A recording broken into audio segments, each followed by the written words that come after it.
All right, so how do all of these ingredients work together to shape populations? And do we see some rhyme or reason to it? The answer is yes, even though the main driver, so much random chance involved.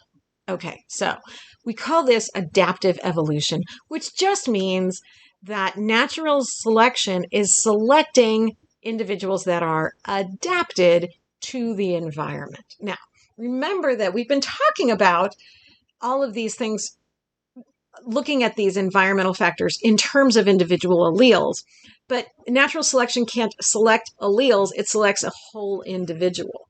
So if there is an individual that has one trait that could be really advantageous, make them, for example, very sexy to the opposite sex.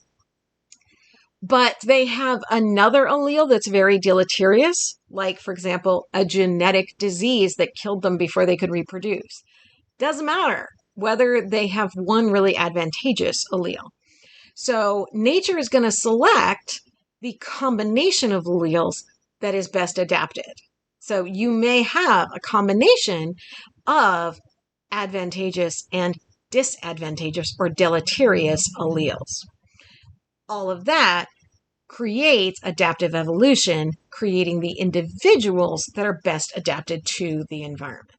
All right, so we have several directions that this can go. One is stabilizing selection, which is a selection that favors a median phenotype rather than an extreme phenotype. So one example is the birds robins, redbreasts. They tend to lay 4 eggs. Not 3, not 5, definitely not 2, and definitely not 7. They lay 4. Why? Because birds that laid fewer than 4 didn't leave enough offspring, and birds that laid more than 4 weren't able to support all of those offspring. So the selection favored birds that were the Goldilocks right in the middle of the two extremes. So we tend to have birds, for robins at least, that lay 4 eggs. Okay. Now this is going to work against divergence. It's going to remove individuals at either end that might cause a divergence into different species. Directional selection can select for one extreme phenotype or the other. So this is how you get the long tail of the peacock. We get selection for longer and bigger tails. Now, we did see selective directional selection in a species of moth in England during and after the Industrial Revolution. And this is such a cool story of evolution being seen in real time. And I will post a link to a simulation so you can pretend to be a moth predator. Before the Industrial Revolution, there were these moths, these peppered moths, and they tend to roost on or sit on trees that have white bark. During the Industrial Revolution, when England started using lots of internal combustion engines that were burning coal, those engines produced a lot of coal dust in the air. And in big cities that had lots of factories, those white-barked trees developed a layer of coal soot on them, and they turned black. So now those light-colored peppered moths were really, really visible. Now, randomly, every once in a while, there's a rare black peppered moth. It's a recessive allele, comes up every once in a while. Suddenly, we have an environmental change.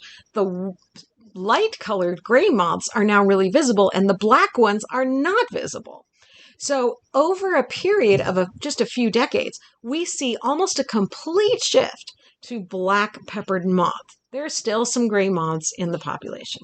Now, fast forward 100 years, and we start cleaning up those factories, the air being produced by those factories, putting filters on the coal engines, using different fuels that don't produce the coal dust. Clean up the air and clean the trees. In addition, nobody scrubbed the trees. The trees kept growing and the coal dust fell off. And it rained. And so now we're back to white-barked trees. And now the black moths are visible again. The gray moths are better adapted. And the population swings back to almost entirely gray moths. And we watched this happen over a period of 100 years. So selection went in one direction and then back in the other direction. And it didn't create a separate species of moth. It just changed the moth that was there. Okay, so that's directional selection. Diversifying selection is one that selects for two different phenotypes. And this can, if it lasts a long time, it can cause divergence into two species. So imagine if you had a population of rabbits and we have some different fur colors. Imagine if there were, say, a black and a gray environment. The pure white rabbits would be selected against. And you can imagine this happening with the moths as well, that if there were pure white and pure black trees, that a gray moth would be visible on both of those. So you could have diversifying selection. Okay. We see that with Darwin's finches, where after a drought, medium-sized seeds were not available on some of the islands. And so birds that had a medium-sized beak started diverging into small and large beaks because small seeds and big seeds were available, but the medium size weren't. So we have seen that happen. Now, another thing that can happen, and this messes with my brain a little bit, and this is frequency-dependent selection. This is selection for phenotypes that are either very common or very rare. Positive frequency-dependent selection is a selection for common phenotypes. Negative is a selection for rare phenotypes. I did not mean to put that link there. Oops. Okay. An example of this is a lizard called Uta stansburiana. This is a side-blotched lizard. And there are 3 male phenotypes that have breeding habits or behaviors associated with the color. So the color and the breeding behavior are linked.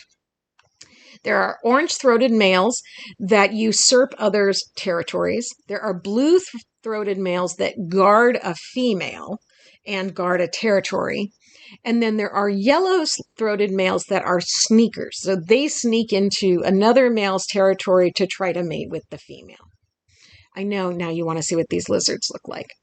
All of these phenotypes do better when they are rare, because when they are rare, they face less competition for their strategy, and there are also more individuals for them to basically target. Okay, so orange-throated males, if there are a lot of orange-throated males, then there are too many orange-throated males competing for the blue-throated male's territory. So if there's only one, then it can usurp somebody else's territory. If there's a bunch, they're competing for that one territory. Okay? All right, so this is what the lizards look like. They really are like very obviously differently colored. This is research done, here's the paper where it came from, done at the Cernerva lab at UCSC. And what they found was that this is essentially a game of rock, paper, scissors. The orange phenotype beats out the blue phenotype beats out the yellow phenotype, and the yellow phenotype sneaks into the orange phenotype's territory. So that is an example of frequency-dependent selection where each phenotype is most successful when it is rare. As it becomes more common, having been more reproductively successful, others become less common and become more successful, and then they become more common. How weird is that? Nature, you are so weird. All right. One other process is sexual selection. And this is something that Darwin did talk about. And then a lot of people over subsequent decades were like, no, that's not really a thing. It's all just natural selection. And now people are coming back to no, sexual selection is a thing. And it's either a specific type of natural selection or it should be considered a thing on its own. There's a bunch of argument about that going on right now. But what sexual selection is selection specifically on mating behaviors or mating phenotypes.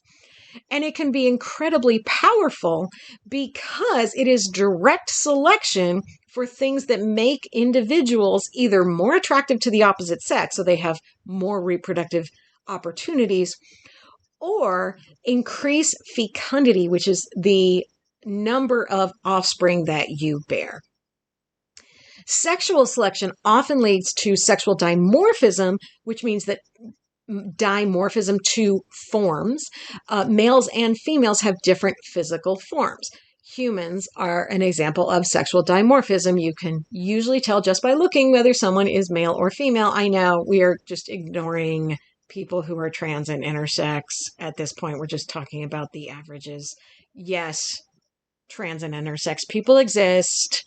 And no, not every male and every female has the classic reproductive secondary characteristics.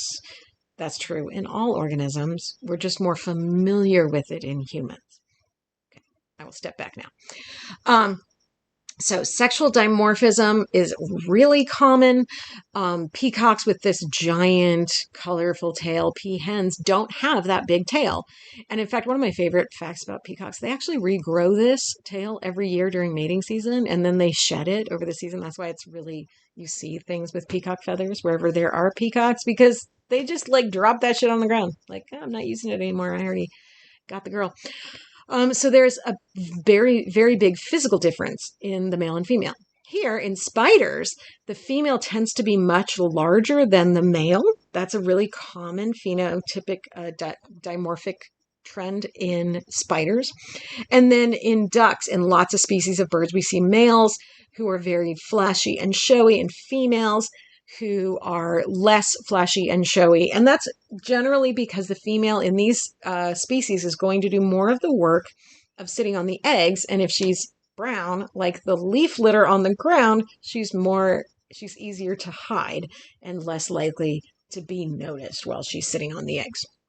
So like I said, sexual selection can create big changes in a sex or in traits because it is such a powerful driver. Now, there is a hypothesis that says that the human brain is a sexually selected trait, that individuals selected for smarter, funnier, more clever partners. And that led to what we call runaway selection, where a trait just gets more and more and more extreme, ending with this ginormous human brain that we have. It's 3 times larger than the brain of the chimpanzee, which is our closest living relative. How weird is that, right? How weird is that? Okay. The human brain thing, not proven, but that is a hypothesis that some people are working on. Okay, so that is the end of our evolutionary mechanisms. I hope you have enjoyed that.